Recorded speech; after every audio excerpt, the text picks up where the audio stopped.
अस्सलाम वालेकुम ख़वातीन हज़रात, क्या हाल हैं जी। उम्मीद करता हूँ सारे दोस्त अल्हम्दुलिल्लाह के फजल करम के साथ ठीक होंगे। जैसे कि आप सबको पता है जी, माह रमज़ान शरीफ का एंड हुआ और उसके बाद जो है ना ईद की छुट्टियाँ थी, तो अब तो तकरीबन ईद के जो 3 दिन हैं वो भी मुकम्मल हो गए हैं, तो दुनियादारी शुरू हो गई है। तो इसीलिए वो जो रमज़ान शरीफ की रौनकें थी, बरकतें थी, वो तो ख़त्म हो गई हैं। तो आज की जो मज़ेदार वीडियो है हमारी, वो है जी आफ्ताब इकबाल साहब का प्रोग्राम के अंदर आज फ़नकार हज़रात जो है एक फ़िल्म की शूटिंग कर रहे हैं। तो इस शूटिंग के अंदर जो सलीम अलबेला साहब जो है ना हीरो बने, और हीरो जुराबें पहनी हुई हैं धोती के साथ। तो उनकी इन जुराबों को लेकर ज़बरदस्त कॉमेडी है। वीडियो आपको ज़रूर पसंद आएगी। बगैर टाइम वेस्ट किए हम चलते हैं आज की मज़ेदार वीडियो।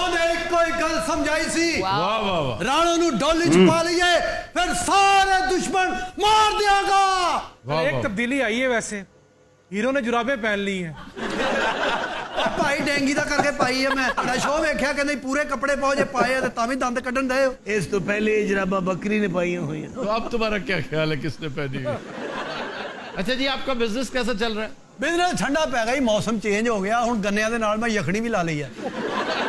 ਅਸੀਂ ਪਹਿਲੇ ਰੋ ਪਿਉਨੇ ਤੇ ਫਿਰ ਯਖਣੀ ਇਹ ਹੈ ਜਾਂ ਹੋ ਜਾਵੇ। ਇਹਨਾਂ ਦੇ ਨਾਲ ਹੀ ਮੇਰੇ ਭਰਾ ਨੇ ਕਲੀਨਿਕ ਪਾਇਆ। ਅੱਛਾ ਇੱਕ ਚਾਹ ਦਾ ਕੱਪ ਤੇ 2 ਪੈਨਾਡੋਲ ਮੰਗਾ ਦਿਓ ਮੈਨੂੰ। इतनी फूफी दी थी है डिमांड सारी मैनू करनी है। दो एक 2000 रुपया इनू चाह ते पैनाडोल मंगा के दिए। अच्छा गल सुन, ये चाह तू पीसी तो मंगानी अन्नी दे हीरो का मामला है, कोई भी 50 रुपये की चाह ते रुपये की पैनाडोल। सारे फनकार बीमार इकट्ठे कर ले। अच्छा, एक वो जो बुजुर्ग सा वो एक पेड़ा आता था, वो किधर है? वो हॉलीवुड गए ने फिल्म करने वास्ते। अमानुल्लाह जी तेन पता इस गल दा? अमानुल्लाह हॉलीवुड गया हुआ है। मेरी फिल्म की वजह नाल ओनू लेके गए ने। लोगों ने कहा एडे बड़े डायरेक्टर की फिल्म कर रहे हैं, मंगाओ इनू। इथों तो डायरेक्टर ने उन जवाब देता है वो हॉलीवुड ले गए। वो तो इंग्लिश फिल्म कर रहे हैं, लंग्स ऑफ कैमरन। अल्लाह उसके लंग्स पे करम करे। चौधरी जी, हाँ जी, हमारी फिल्म के गाने सिर्फ अशरफ शराजी कराएगा। वो फौत हो गए हैं, उनको फौत हुए बहुत अरसा हो गया है। तेनू की तकलीफ है? इत्थे किसी ने भी अशरफ शराजी बना के लावांगे, उन मलंगनी जी नू की पता की हो रहा। अच्छा, इसने मलंगनियां और मलंग बहुत पाले हुए हैं।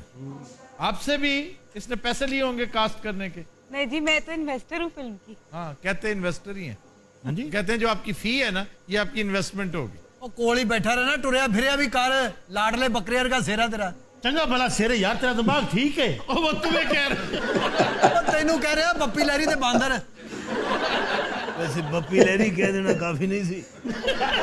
डायरेक्टर साहब, इस फिल्म में एक वकील का रोल है, क्यों ना उन साहब से करा लिया जाए? फिल्म करेंगे? आपकी फिल्म? और मैं तो उस जगह के करीब से ना गुजरूं जहां आप लोग बैठे हैं। ਕਰ ਲਾ ਐਡਾ ਵੱਡਾ ਡਾਇਰੈਕਟਰ, ਕਿਤੇ ਲੱਭਣਾ ਤੈਨੂੰ ਐਡਾ ਮੋਟਾ ਡਾਇਰੈਕਟਰ। अच्छा, इस फिल्म में सारे गाने ना अस्तौर करने ने, उतो तो मौसम बड़ा अच्छा होएगा ना। जो सब गल पता की है, जे ते चेक आ गया साडा, फिर ते अस्तौर नहीं ते फिर सोडी हाल। अच्छा बात तो सुने, जी, सोडीवाल कहाँ है?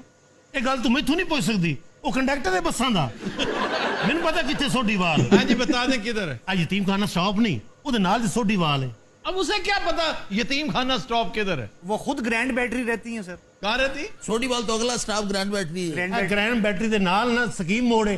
मैं 8-9 साल से वैगन में चलाई है। उसके साथ ही शाहनूर है। ये सब वहीं के जो अगली गल आप समझ लीजिए, वहाँ के जो है ना के साथ ही शाहनूर स्टूडियो है। ये सब उसी थैली के चट्टे बटे हैं। आपने को फिल्म की है जापान में? नहीं जी, मैंने आपकी फिल्म देखी जैकी चैन के साथ। ਜਾਪਾਨੀ ਫਲ। ਉਹ ਡਾਇਰੈਕਟਰ ਦਵਾ ਦਾ ਸ਼ੂਟਿੰਗ ਕਰਾ ਲਾ, 2020 ਸ਼ੁਰੂ ਹੋ ਗਿਆ। ਮੇਰੀ ਉੱਥੇ ਕਮਿਟਮੈਂਟ ਆ।